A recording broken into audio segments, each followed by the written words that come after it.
স্বপ্না বিশ্বাস। শান্তি।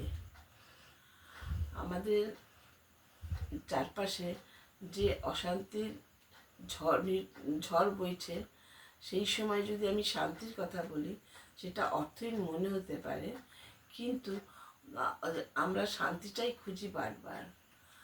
আমরা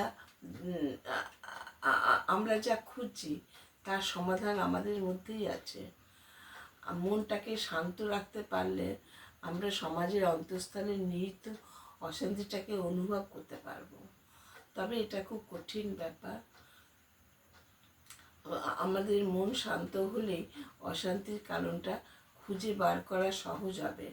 তখন সকলের চেষ্টায় অশান্তি দূর করা সম্ভব হবে এবং আমাদের একতাবদ্ধ হয়ে তখন চলতে হবে।